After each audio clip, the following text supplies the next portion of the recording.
السلام علیکم ورحمۃ اللہ وبرکاتہ۔ ان الحمد للہ رب العالمین والعاقبۃ للمتقین والصلاة والسلام علی سید الانبیاء والمرسلین نبینا محمد وعلی آلہ واصحابہ ومن تبعہم بإحسان الی یوم الدین۔ الحمد للہ الذی ہدانا لہذا وما کنا لنہتدی لولا ان ہدانا اللہ۔ رب شرح لی صدری ویسر لی امری واحلل عقدۃ من لسانی یفقہوا قولی۔ اللہم انفعنا بما علمتنا وعلمنا ما ينفعنا وزدنا علما۔ اللہ رب العزت کے فضل و احسان سے سورہ یوسف کی آیت نمبر 23 تک ہمارا سبق مکمل ہو چکا ہے، اور آیت نمبر 24 سے انشاءاللہ آج ہمارے سبق کا آغاز ہوگا۔ اعوذ باللہ من الشیطان الرجیم، بسم اللہ الرحمن الرحیم۔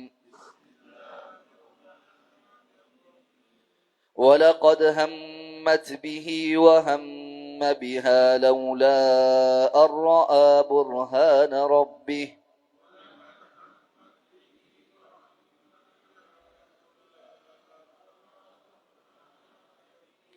كَذَٰلِكَ لِنَصْرِفَ عَنْهُ السُّوءَ وَالْفَحْشَاءَ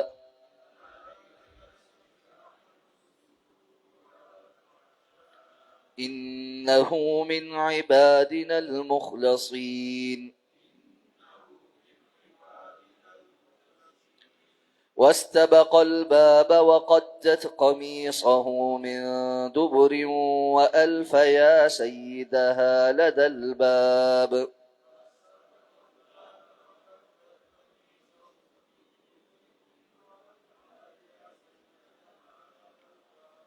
قالت ما جزاء من أراد بأهلك سوءا إلا أن يسجن أو عذاب أليم۔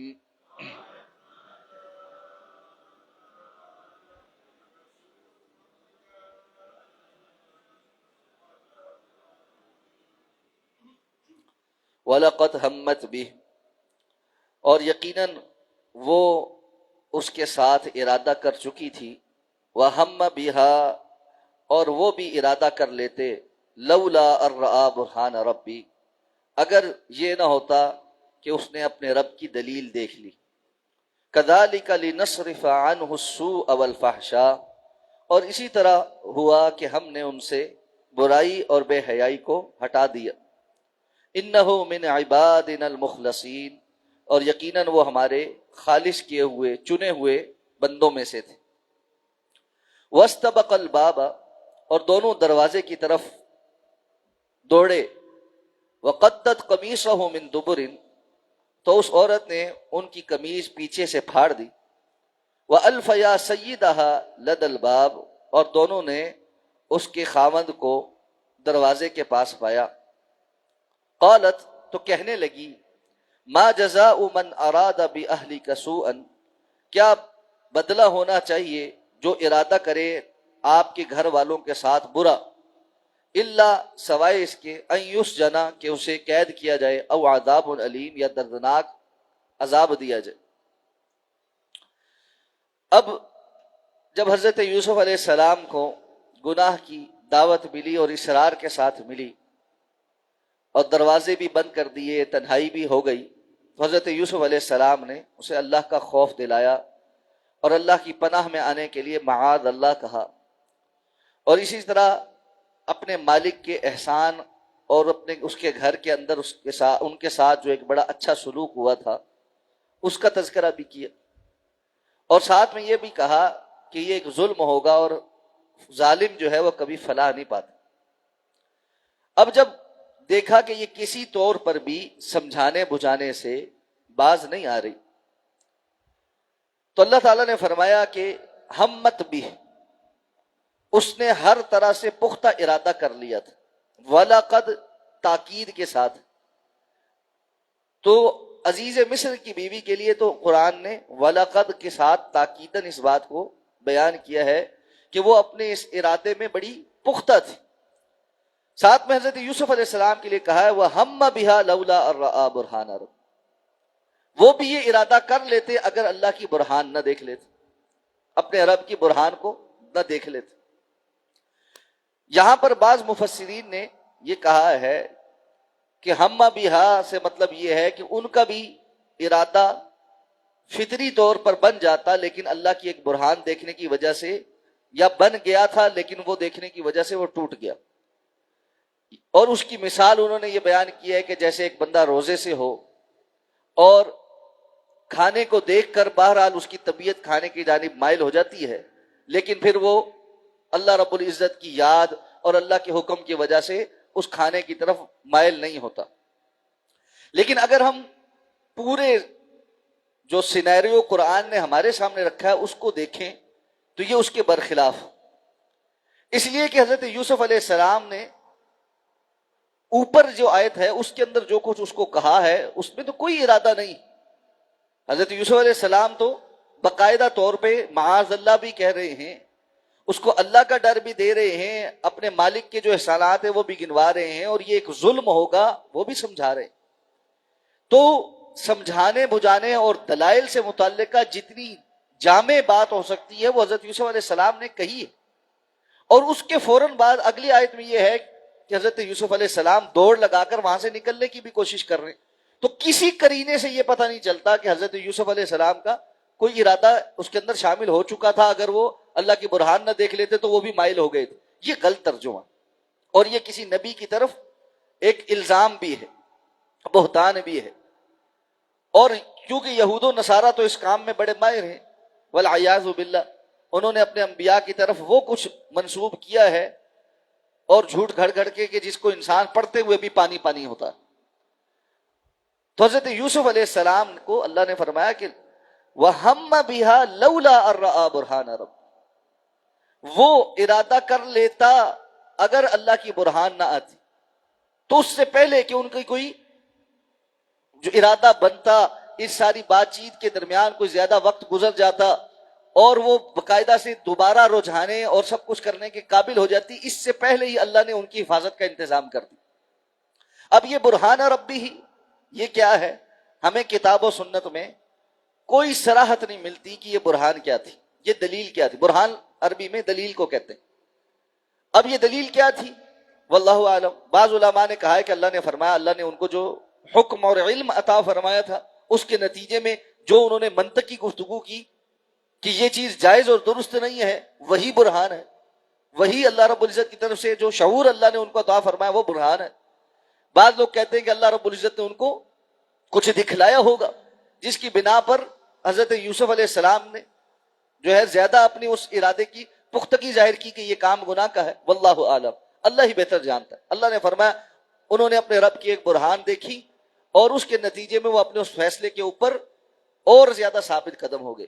اب کیوں اللہ رب العزت نے ان کو یہ اپنی برہان دکھائی؟ فرمایا کذالک لنصرف عنہ السوء والفحشاء، بالکل اسی طرح سے ہم نے ان سے برائی اور بے حیائی کی چیز کو دور کر دی۔ انہ من عبادنا المخلصین، کیوں نہ کرتے، وہ ہمارے چنے ہوئے بندے تھے۔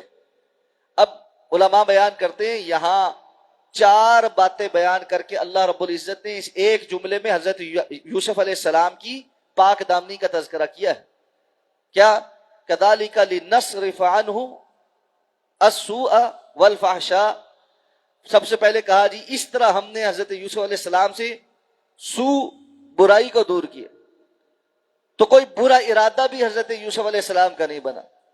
فحشاء، بے حیائی کی چیز جو بھی تھی اس سے بھی دور کر دیا۔ تیسری بات عبادنا، وہ ہمارے بندے تھے، کیونکہ عبد کا سرٹیفکیٹ ملنا یہ ایک علیحدہ سے ایک شان ہے۔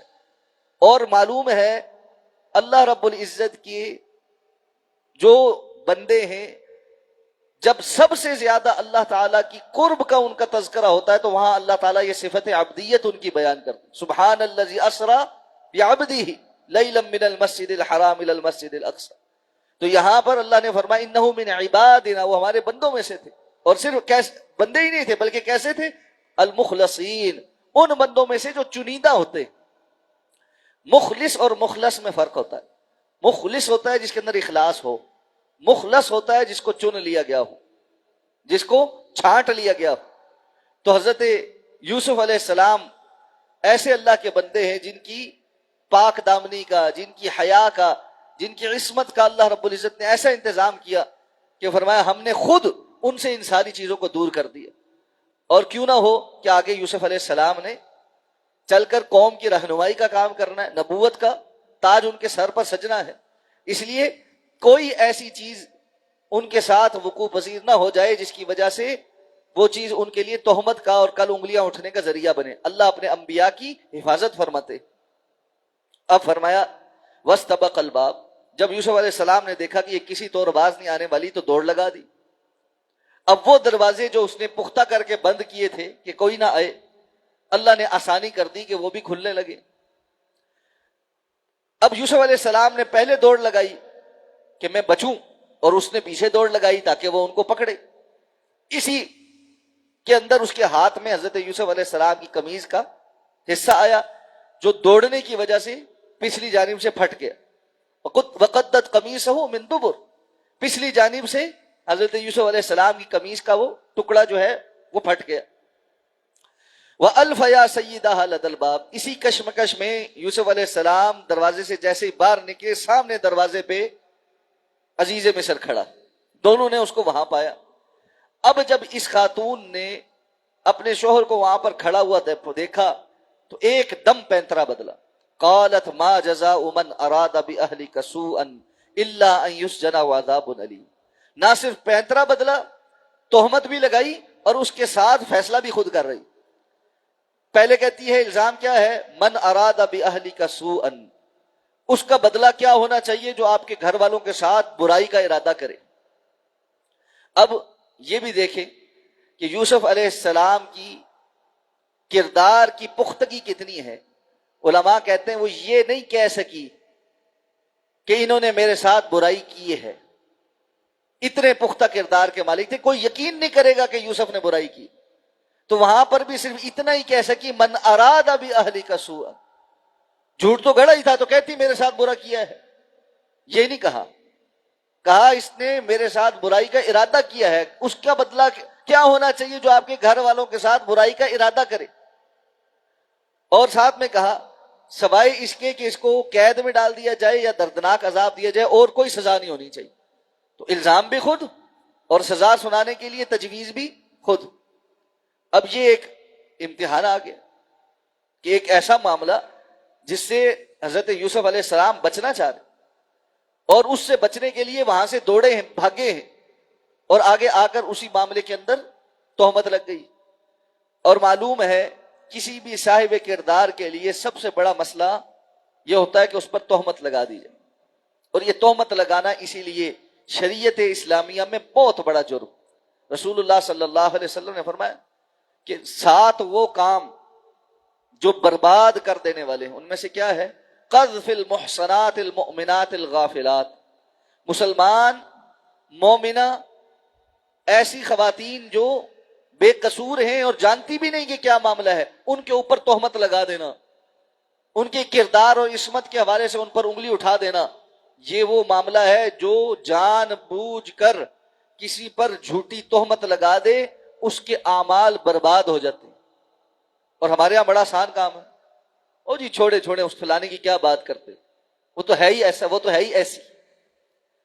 اسلام نے کہا اگر کوئی کسی کے بارے میں یہ کہتا ہے کہ وہ بدکار ہے یا وہ خاتون بدکار ہے، اب 4 ایسے گواہ لے کر آئے جنہوں نے باقاعدہ طور پر بدفعلی ہوتی ہوئی دیکھی ہو، صراحتاً ہوتی ہوئی دیکھی ہو. اور صراحتاً کا مطلب بالفعل ان کو زنا کا ارتکاب کرتے ہوئے دیکھا. حضرت عمر رضی اللہ تعالیٰ عنہ کے دور میں 2 بندوں پر، ایک بندے پر اور ایک خاتون پر اس نے تہمت لگی، اور گواہی دینے والے 4 لوگ آئے. ان میں سے 3 نے کہا ہم نے صراحتاً دیکھا ہے، چوتھے نے کہا جی کہ ایک چادر تھی، اس کے اندر ایک مرد اور ایک خاتون تھے، اب وہ کیا کر رہے تھے میں نے یہ نہیں دیکھا اور چہرے بھی نہیں دیکھے، بس ایک چادر کے اندر کچھ حرکتیں ہو رہی تھیں. حضرت عمر رضی اللہ تعالیٰ عنہ نے ان تہمت لگانے والوں کو تہمت لگانے کی حد قذف جو ہوتی ہے وہ لگائی اور ان کو درے لگائے کہ اسلام نے کہا ہے 4 عادل لوگ جو صراحتاً ایک کام کے ہونے کی گواہی دیں، اس کے علاوہ اگر کوئی الزام لگاتا ہے تو وہ چاہے 3 صراحت کے ساتھ کہیں، چوتھا مبہم ہو، تو ان کے اوپر حد قذف لگے. اس لیے یہ مذاق نہیں، یہ مذاق نہیں. اب یہ تو ایک مشکل کام ہے کہ کسی جگہ 4 ایسے گواہ مل جائیں، اور قرآن نے کہا ہے 4 گواہ لے کر آؤ. تو اب اس سے یہ بات سمجھیں قرآن کا مقصود کیا ہے. اسلام کا مقصود یہ ہے کہیں پر اگر کسی سے چھپی ہوئی کوئی غلطی ہو گئی ہے تو اس کی پردہ پوشی ہو، وہ توبہ استغفار کرے، اللہ رب العزت معاف کرنے والا. نہیں ہونا چاہیے. اس سے پہلے کے جو احتیاطی تدابیر ہیں، جو اسلام کے سنہرے اصول اسلام نے وہ دیے ہیں، کوئی ان کو پامال کر کے اس حد تک پہنچ جائے، اس کو توبہ اور استغفار کرنی چاہیے. اور اگر کوئی اتنا بے حیا ہو چکا ہے کہ اس صراحت کے ساتھ کھل ڈل کر اس گناہ کے اوپر ہے کہ 4 لوگ باقاعدہ بیٹھ کر دیکھ لیں ان کے اس عمل کو، پھر تو واقعتاً وہ ایسا مجرم ہے جس کو سزا ملنی چاہیے. شادی شدہ ہے، دونوں شادی شدہ ہیں تو رجم کی سزا ہے، اور اگر شادی شدہ نہیں ہے تو 100 کوڑوں کی سزا ہے، اور یہ بھی سزا دی جا سکتی ہے کہ اس علاقے سے علاقہ بدر کر دیا جائے. دونوں سزائیں سخت. اور کیوں کہ اس قدر اعلانیہ بدکاری کا ارتکاب یہ اسلام کا مزاج نہیں. تو یہ دونوں باتیں، ایک پردہ پوشی کا معاملہ اور اعلانیہ کرنے والوں کے لیے سنگین سزا، تاکہ وہ عبرت کا نشانہ بنے. تو کسی بندے پر یہ الزام لگنا، اس کی عصمت کے حوالے سے الزام لگنا، یہ بڑا سنگین الزام ہوتا ہے. اچھا، چونکہ عموماً خواتین پر لگایا جاتا ہے تو مردوں کے متعلق یہ چیز استعمال نہیں ہوتی، لیکن جب استعمال ہوتی ہے تو یہ بھی سمجھ لیا جاتا ہے جی ضرور اس نے کیا ہو.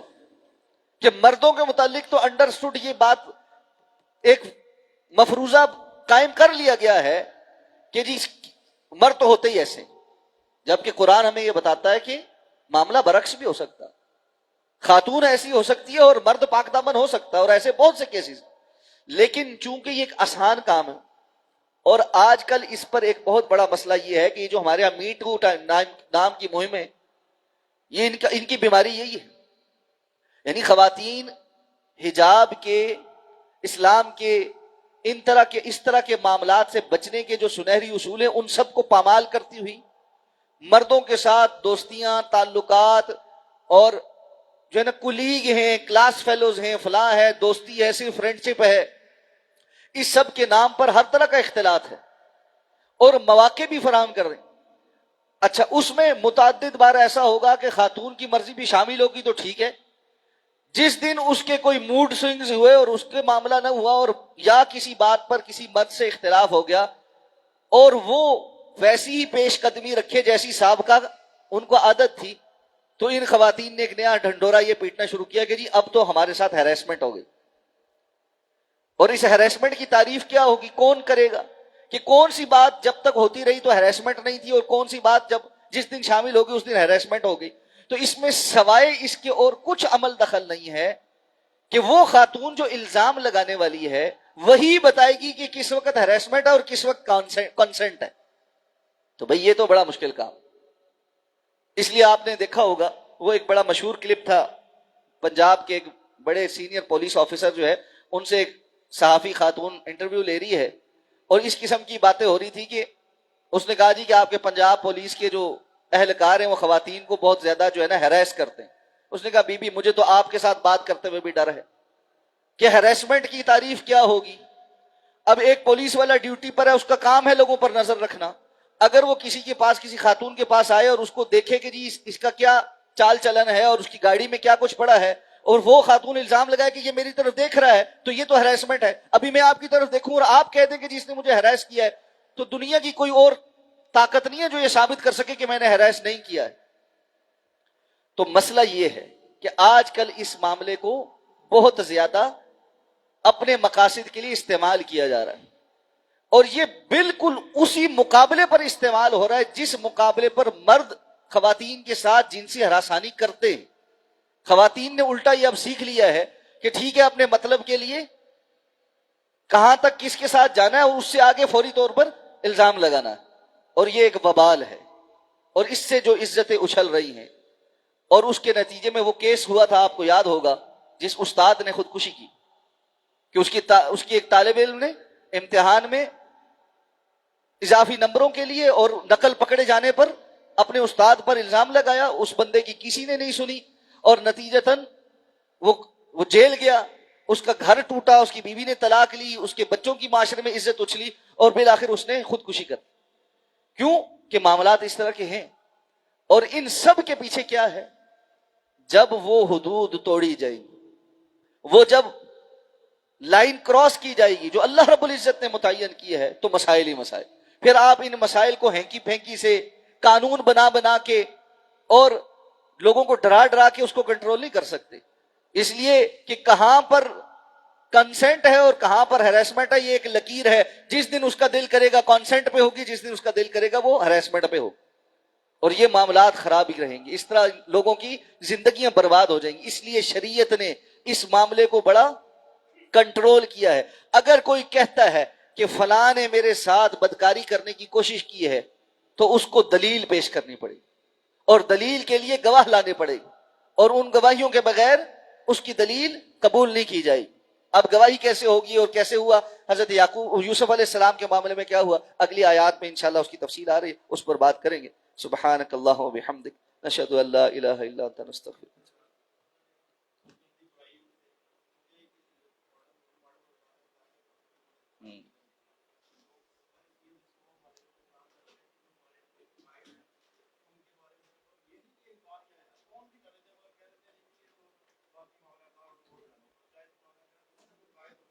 نہیں نہیں، ہر قائد کے لیے یہ نہیں ہے. نبی کی اور عصمت اور عام بندے کی عصمت میں فرق ہے. نہیں قائد کا، لیکن اس کو نا یعنی موازنہ جب آپ کرتے ہیں دو چیزوں کا، تو وہ چیزوں کا موازنہ یہ ویسے ہی ہے کہ جی جس طرح آج کل لوگوں نے یہ موازنے شروع کر دیے، دونوں طرف نہیں ہونے چاہیے. کہ جی جس بچے نے کہہ دیا تھا کہ جو ہے نا سب سے خوش قسمت ماں باپ